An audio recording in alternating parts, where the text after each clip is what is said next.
বগালেক পর্যন্ত এবং থানচিতে তুমা তুঙ্গি ও তিন্দু পর্যন্ত ভ্রমণের অনুমতি দেওয়া হয়েছে।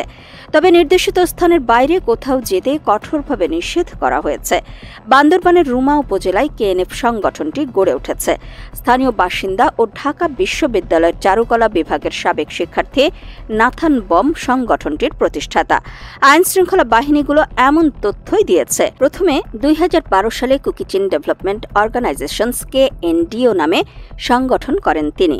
পরে 2018 সালে কুকিচিন ন্যাশনাল ফ্রন্ট KNF নামে সংগঠনটি আত্মপ্রকাশ করে।